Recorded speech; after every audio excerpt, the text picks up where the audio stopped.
Hey guys, welcome back to another video. So I did put out my Saw ranking of the movies and which I like the best and which I like the worst. And we will be revisiting that, don't you worry. But also, I would like to officially give my review on Saw 10. Again, we're going to go over whether or not I could survive the traps. I have some thoughts, some feelings, and some opinions. But let's go ahead and get into this spooky month, because spooky month is almost over. And I wanted to let you guys know what I thought about Saw 10. I am going to say this. Spoilers. There are going to be so many spoilers. Spoilers, spoilers, spoilers if you have not seen the movie. And then also spoilers for other past movies, because I will be retouching on some of the other Saw movies, and if you don't want any of those ruined, this is your spoiler alert. But without further ado, so first things first, what do I rate this movie? Honestly, I went into seeing this movie with very mid expectations, meaning I didn't think it was going to be fantastic, because it's, how many Saw movies are out now? 10? But also, from the trailers, I didn't think it was going to be too terribly bad. So I was kind of excited to see what they were going to do with this franchise after not putting out a official Saw movie in a while, because, you know, Jigsaw was, I mean, a flashback, but also it's called Jigsaw instead of Saw 8. And then Spiral, obviously, is set in the same universe, but there's no John Kramer. But honestly, I thought it was pretty good. I'm very curious to see what they end up doing with the future movies. I know that they've already talked about potentially doing 1 or 2. Obviously depends on the feedback of how this movie goes. I'm gonna be honest, the movie theater was completely dead when I went. It was just me and my cousin in the theater, and it was kind of sad. But at the same time, I'm kind of glad, because then you don't have the people who are just like being loud and obnoxious, and you can, like, you know, comfortably whisper to each other and like talk about other Easter eggs and that type of stuff. Now, what I will say about this particular movie is I don't feel like we got enough backstory of John Kramer, and I really liked that this movie gave him more of his background, but like in a very you feel for him type of way, where instead of him just being a monster and killing it, you know, it makes sense why he chose these victims and why he put them in these traps. I do not feel from all the movies in the past that everybody deserved to be in the traps. Like, for instance, there was I can't remember which Saw movie it was, but there was one where there was a group of 5 people, and they're supposed to work as a group and as a team, and everyone would have survived, and everyone would have taken just a little bit of damage and been able to, you know, power through it together as a group.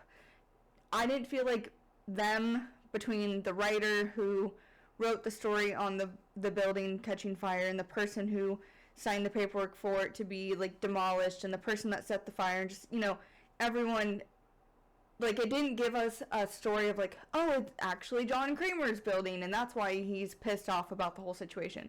They just kind of threw that in there, and so I don't feel like all the victims are warranted on being chosen. But also the other thing is depending on their severity of their crimes or wrongdoings, I don't feel like the traps are always set equally. I feel like there are more traps that potentially you could survive from versus, you know, your crime that you've done. Like, you know, I feel like it needs to be a very yin and yang balancing, where he puts you in a trap that's equal to what you have committed. And I don't feel like that's always the case in a lot of these traps in throughout the films. And I will explain why I'm thinking that and talk about that more as we go throughout reviewing the different traps that occurred in Saw 10. But I did really like Saw 10. Honestly, I would bump it up to my top 3. I don't even remember what my top 3 was at this point. I'd have to pull up my YouTube video and look. But I would definitely put it in the top 3. I thought it was really good, and I'm really excited to see where they went with this for the future. So, first things first, we're going to go through the traps, and if I could survive them, in my commentary on said traps. So the first one is the eyeball trap. I think that's so fascinating and so different. Do I think That him breaking 5 fingers versus getting his eyeball sucked out is equal? No. Do I think he deserves to be put in a trap for stealing a few things? No. I don't know. Again, it's one of those things where it's your crime versus the trap that you're being put into. I don't feel like it had a fair, equal balancing out. And then, of course, you know, he did get scammed. They never even cut his head open. They never did any of the surgeries. They took $250K, which the fact that he has that much money is mind-blowing. But I know he had some properties. I know his ex-wife, Jill, had the clinic, which I highly doubt made a lot of money, though. Maybe from the government. And then he was a engineer, right? And he also did, like, designing buildings and shit, I think. Don't quote me. I don't quite remember. But the first official trap of the people that scammed him was the pipe bomb trap. Someone had 2 pipe bombs wired into their arms and had to cut them out. Do I think I could do it? I would attempt it. God, see, again, this goes back to the problem of I am a baby when it comes to pain. But I would try my best, I guess. And then this person does end up surviving. And it's actually fascinating that the sympathy that John feels for this person immediately after him surviving, and he went and helped him and wanted him to live. Given he wanted him to live and to keep him there longer to get more information and find all the other people and all that type of shit. So he did use him. So I feel like potentially that's why he set him up in a potentially easier trap, is because he was going to use him for more information. Next one, the bone marrow trap. Oh, see, I talked about this in my last one. I wouldn't want to go without my hands or my eyes. I could potentially be fine with going without my leg, but fuck. I don't know. Having to saw your whole leg off and then stabbing something into your bone to get the bone marrow out. Do I think I could survive it? No. I'm being honest. Cutting something out of my arms is one thing. I mean, here's the thing though. With the pipe bomb trap, when you're cutting into your arms and ripping those out, it potentially could cause you to bleed out if you hit the wrong vein, or cut nerves that help you operate your hands. So that could be fucked too. Do I think this one's fair? I mean, yes and no. He gave her something that should help cut fairly easily, and she can live without her leg, and gave her a way to, like, cut off circulation so that it wouldn't, like, completely bleed out. I do feel like she cut, like, really high up. I probably would have cut maybe a little bit lower? I don't know. That's a hard one. And then, of course, she unfortunately, just by mere seconds, or a second, didn't fulfill the trap and died. I do think what they did, though, with the big bad Cecilia, the constructor and leader of the scam, using Valentina, you know, the victim in the bone marrow trap, using her guts as a rope. The fact that John had a suspicion that she would not survive and that Cecilia would take the intestines and use them as a rope to be able to get the cart to her is already mind-blowing. That means that he has a very good understanding, and maybe he did major at one point in time in psychology, and that's how he was able to learn more about how people would think. And because you gotta remember, this is a flashback. This goes between Saw 1 and 2, so he didn't have enough victims under his belt to see how people would react in those types of situations, and, you know, the moment of survival, we'll call it. So I don't feel like he would have had enough experience in that realm to pre-think something like that out, to know that this girl won't survive and that the big bad is going to take her intestines and use them as a rope, and to purposely have Amanda leave the cart in a particular area. It's just so fascinating that he's able to read a person and potentially predict their actions so well that he sets it up so perfectly. So I do give him some claps for that one, because goddamn, you know, I think I can read someone and predict potentially how things are going to play out, and God, I'm dead wrong, and I did minor in psychology. Next one is the brain surgery trap. Ooh, I could not do this. I could not do it. That is absolutely, absolutely terrifying. And to have to cut open a piece of your skull, take a piece of brain matter out, and be okay with that. Like, I don't know the human brain layout well enough. I mean, for all you know, you could have just plucked the part that operates feelings or body movement or a memory or whatever the case may be. You don't know. I mean, maybe this person does, but he just worked at an animal clinic. So I can't say that I think Mateo has enough knowledge to be able to do it properly and potentially not mess things up for himself. Again, this is one of those things where he was mere seconds from fulfilling it, and unfortunately he died as well. Next is the radiation trap. Now this one I would try. I do know that when you break bones, they can heal. So if you have to break one ankle and one wrist, yeah, that's gonna really fucking hurt. But also, I would want to try to get away from that radiation as much as possible, because I guarantee that's probably hurts just as much, if not worse. And obviously it's gonna fucking kill you. Now, I don't think it would matter. Now, when watching the movie, she said do your ankle first so that you're hanging by your wrist. I would do my wrist first, because I don't want to be just being yanked from my arm, because, I mean, that could potentially pull it out of socket, and that would be even more pain to have to deal with. So I would do my wrist first. Now, I do know that even as she swings and moves, the radiation does move, so it wouldn't matter if you are on the ground and away from the radiation. It obviously moves, so it's going to find you and be radiating you no matter what. So I personally would have done my wrist first, just because I think it would have been potentially easier. That's just me. She does survive this trap. She doesn't survive in general, because unfortunately Cecilia is a dumb bitch and curb stomps her, which is so fucked. So fucked.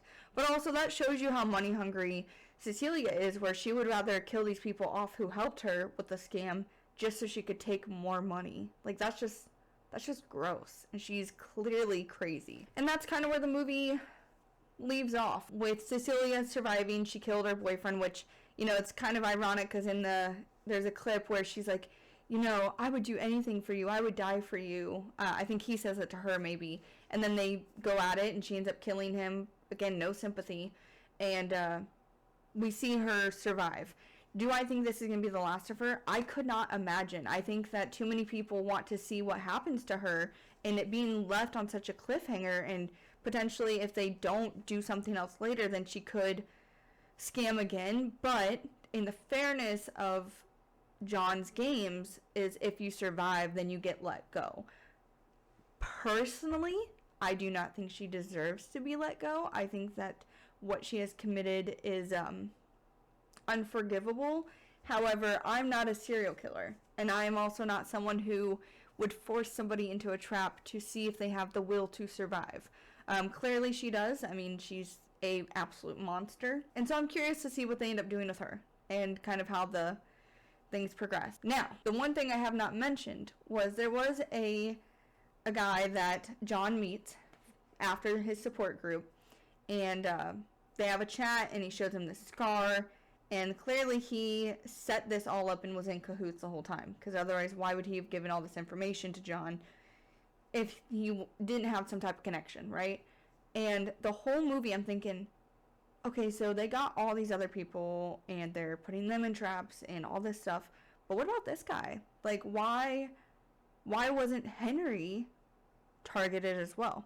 Of course, you know, mid-credit scene, you do see him in the Saw 1 bathroom, presumably right after, you know, Dr. Gordon escapes, and I'm drawing a blank on the other guy's name, but he's, you know, left for dead in the bathroom.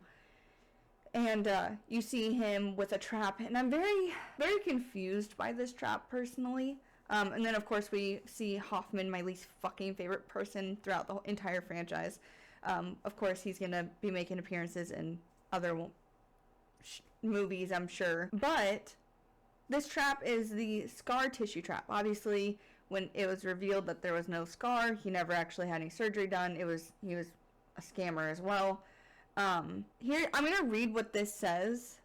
And if obviously you've seen the movie, you know what it looked like and if you forgot, go look at a picture of it, because it just it doesn't make sense to me. He's suspended in the air, attached to a contraption that has a series of nasty looking blades moving in a circular motion towards his stomach. Looking at the picture of the trap right now, I don't even see a way to get it off him, potentially. I mean, it's clearly just gonna rip his stomach and, like, blend his insides, essentially. So, I mean, I get how the trap works, but I'm curious of how he would potentially get out and what his sacrifice would be to show that he has the will to survive. Immediately looking at it, he has both hands in, like, cuffs, like metal cuffs being hung. So if the trap included something to do with his hands, I don't see how he'd be able to use them. His feet are dangling above the ground. And then the trap itself is attached to, like, a harness. I think of, like a nightclub type, go-go dancer type harness. It's just kind of shoulders at chest. Looks to be leather, honestly. So I don't even understand how this would work. Now, I know there have been, even by John himself, his apprentices, I know that he has done unbeatable traps, essentially. Like, a couple come to mind with the cops that walked into the barbed wire and got blown up, the cops that got shot with shotguns, the cops that, like, the shotguns coming down. There was the guy who had, like, the screws going into him, and he was in, like, John's lair. I think it was in Saw 1 when Jigsaw was running away, and, like, if the cops hadn't shown up, how would he have survived that trap, potentially? So I feel like those are the types of things where, without being shown how to potentially survive it, they are unsurvivable. And first glance at this and seeing what there is, it does not seem to be a beatable or survivable trap. And in my opinion, I would have put Cecilia in a unwinnable, unbeatable trap, because she would deserve that more than Henry would. Because is Henry a scumbag and piece of shit? Yes, because he was in on the scam and he was taking advantage of people. But at the same time, the math ain't mathin'. Here's the only final thought I have on that clip.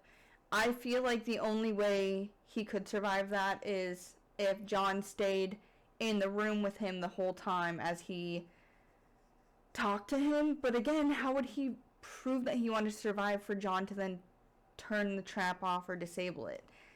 I don't know.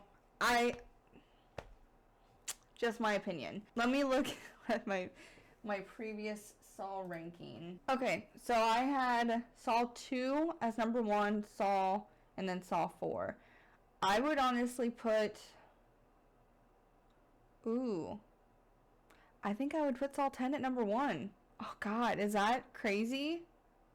Saw 10 at number 1, Saw 2, Saw, 4, 6, 5, Spiral, 3, Jigsaw, 7. Yeah, that's my hot take. I put Saw 10 as number 1. Holy fuck. Did not expect that. I knew it was going to be my top 3, but I couldn't remember my top 3. But yeah, that's my ranking. Could I survive them? My review and my opinion on Saw 10. Comment down below what you thought of all of them. Tell me what your favorite Saw movie is. Like this if you like horror movie and creepy and review type content. And subscribe if you haven't. All my socials are linked down below, including my live link for streaming. This is not a live video. This is, since it has a lot of spoilers, I'm not filming it live, because I would rather not spoil it for everybody who clicks on. So, but that's all I got for today, guys. Till next time.